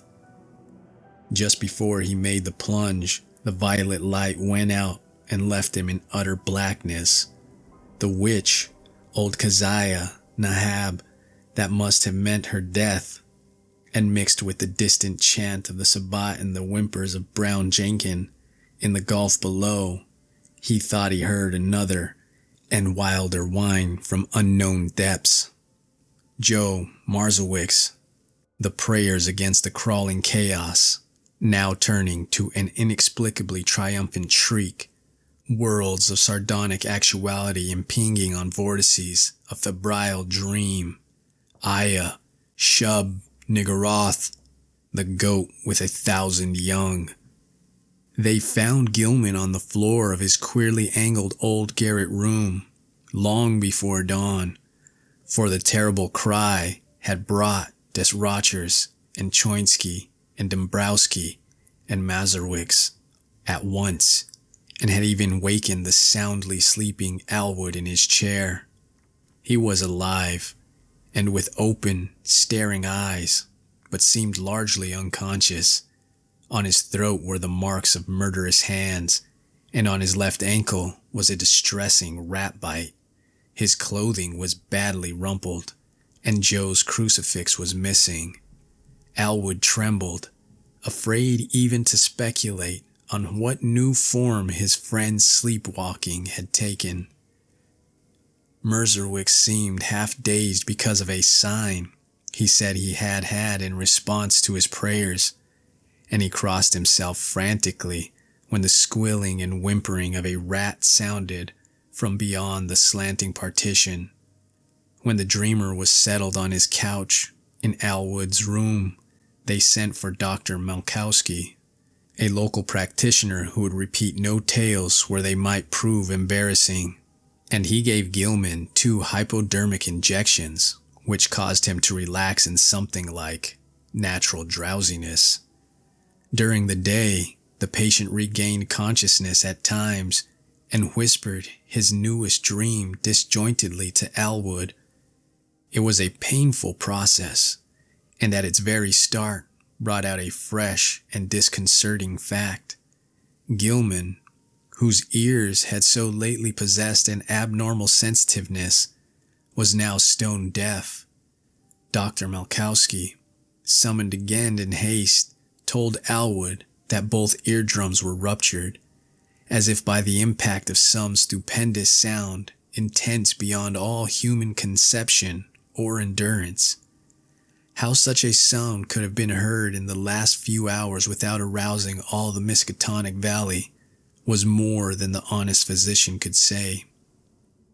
Alwood wrote his part of the colloquy on paper so that a fairly easy communication was maintained. Neither knew what to make of the whole chaotic business and decided it would be better if they thought as little as possible about it. Both, though, agreed that they must leave this ancient and accursed house as soon as it could be arranged. Evening papers spoke of a police raid on some curious revelers in a ravine beyond Meadow Hill just before dawn, and mentioned that the white stone there was an object of age-long superstitious regard. Nobody had been caught, but among the scattering fugitives had been glimpsed a huge Negro. In another column, it was stated that no trace of the missing Ladislas Woljko had been found. The crowning horror came that very night. Alwood will never forget it, and was forced to stay out of college the rest of the term because of the resulting nervous breakdown. He had thought he heard rats in the partitions all the evening, but paid little attention to them. Then, long after both he and Gilman had retired, the atrocious shriekings began. Alwood jumped up, turned on the lights, and rushed over to his guest's couch. The occupant was emitting sounds of vertibly inhuman nature, as if racked by some torment beyond description. He was writhing under the bedcloths, and a great red stain was beginning to appear on the blankets. Alwood scarcely dared to touch him, but gradually the screaming and writhing subsided. By this time, Dombrowski, Choinsky, Desrochers, and Marzowicz, and the top-floor lodger were all crowding into the doorway, and the landlord had sent his wife back to telephone for Dr. Malkowski. Everybody shrieked when a large rat-like form suddenly jumped out from beneath the ensanguined bedcloths and scuttled across the floor to a fresh, open hole close by. When the doctor arrived and began to pull down those frightful covers, Walter Gilman was dead. It would be barbarous to do more than suggest what had killed Gilman. There had been virtually a tunnel through his body. Something had eaten his heart out. Dombrowski, frantic at the failure of his constant rat-poisoning efforts, cast aside all thought of his lease, and within a week had moved, with all his older lodgers, to a dingy but less ancient house in Walnut Street. The worst thing for a while was keeping Joe Maserwitz quiet, for the brooding loom fixer would never stay sober, and was constantly whining and muttering about spectral and terrible things. It seems that on the last hideous night, Joe had stooped to look at the crimson rat tracks which led from Gilman's couch to the nearby hole. On the carpet, they were very indistinct, but a piece of open flooring intervened between the carpet's edge and the baseboard. There, Markowitz had found something monstrous, or thought he had, for no one else could quite agree with him, despite the undeniable queerness of the prints. The tracks on the flooring were certainly vastly unlike the average prints of a rat, but even Choinsky and Desrochers would not admit that they were like the prints of 4 tiny human hands. The house was never rented again. As soon as Dombrowski left it, the pall of its final desolation began to descend, for people shunned it both on account of its old reputation and because of the new, fetid odor. Perhaps the ex-landlord's rat poison had worked after all, for not long after his departure, the place became a neighborhood nuisance. Health officials traced the smell to the closed spaces above and beside the eastern garret room, and agreed that the number of dead rats must be enormous. They decided, however, that it was not worth their while to hew open and disinfect the long-sealed spaces, for the fetor would soon be over, and the locality was not one which encouraged fastidious standards. Indeed, there were always vague local tales of unexplained stenches upstairs in the witch house just after May Eve and Hollow Mass. The neighbors grumblingly acquiesced in the inertia, but the fetor nonetheless formed an additional count against the place. Toward the last, the house was condemned as a habitation by the building inspector. Gilman's dreams and their attendant circumstances have never been explained. Alwood, whose thoughts on the entire episode are sometimes almost maddening, came back to college the next autumn and graduated in the following June. He found the spectral gossip of the town much diminished, and it is indeed a fact that, notwithstanding certain reports of a ghostly tittering in the deserted house which lasted almost as long as the edifice itself, no fresh appearances either of old Keziah or of Brown Jenkin have been muttered of since Gilman's death. It is rather fortunate that Elwood was not in Arkham in that later year when certain events abruptly renewed the local whispers about Alder horrors. Of course he heard about the matter afterward and suffered untold torments of black and bewildered speculation. But even that was not as bad as actual nearness and several possible sights would have been. In March 1931, a gale wreaked the roof and great chimney of the vacant witch house, so that a chaos of crumbling bricks blackened, moss-grown shingles and rotting planks and timbers crashed down into the loft and broke through the floor beneath.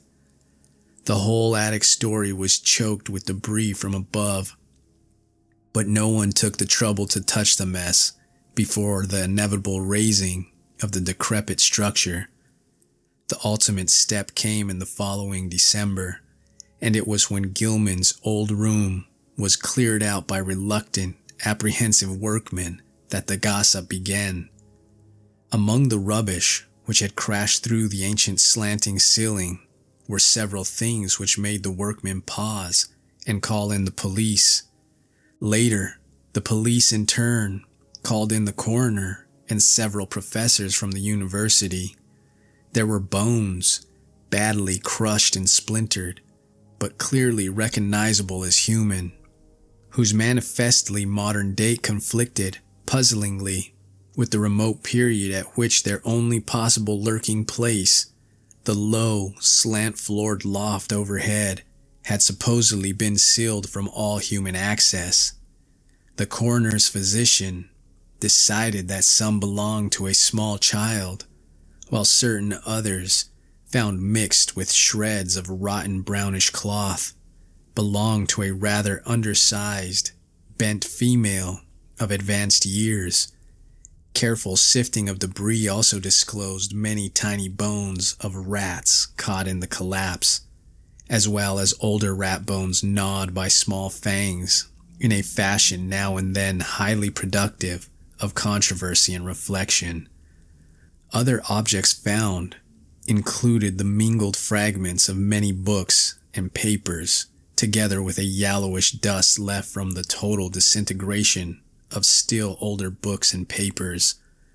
All without exception appeared to deal with black magic in its most advanced and horrible forms, and the evidently recent date of certain items is still a mystery, as unsolved as that of the modern human bones.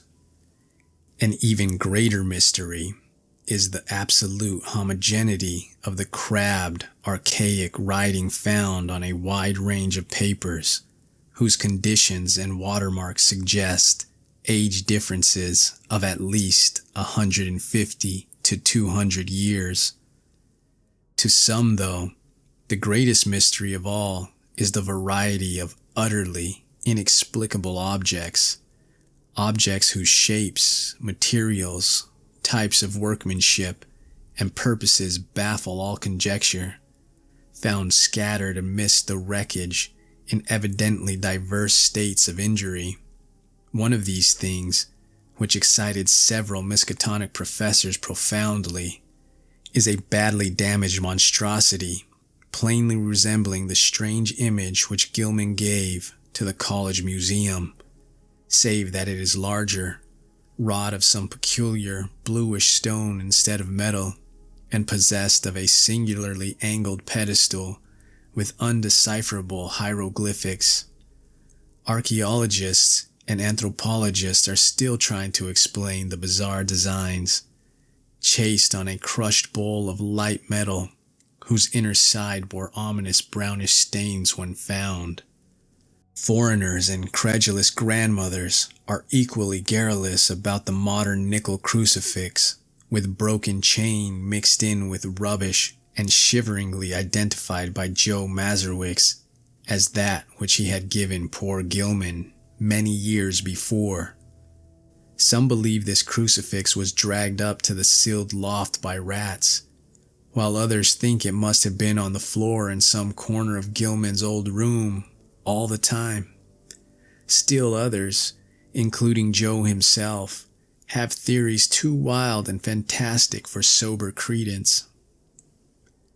When the slanting wall of Gilman's room was torn out, the once sealed triangular space between the partition and the house's north wall was found to contain much less structural debris, even in proportion to its size, than the room itself, though it had a ghastly layer of older materials which paralyzed the wreckers with horror. In brief, the floor was a veritable ossuary of the bones of small children, some fairly modern, but others extending back in infinite gradations to a period so remote that crumbling was almost complete. On this deep bony layer rested a knife of great size, obvious antiquity, and grotesque, ornate, and exotic design, above which the debris was piled. In the midst of this debris, wedged between a fallen plank and a cluster of cemented bricks from the ruined chimney, was an object destined to cause more bafflement, veiled fright, and openly superstitious talk in Arkham than anything else discovered in the haunted and accursed building. This object was the partly crushed skeleton of a huge, diseased rat whose abnormalities or form are still a topic of debate and source of singular reticence among the members of Miskatonic's Department of Comparative Anatomy. Very little concerning this skeleton is leaked out, but the workmen who found it whisper in shocked tones about the long brownish hairs with which it was associated. The bones of the tiny paws, it is rumored, imply prehensile characteristics more typical of a diminutive monkey than of a rat, while the small skull with its savage yellow fangs is of the utmost anomalousness, appearing from certain angles like a miniature, monstrously degraded parody of a human skull.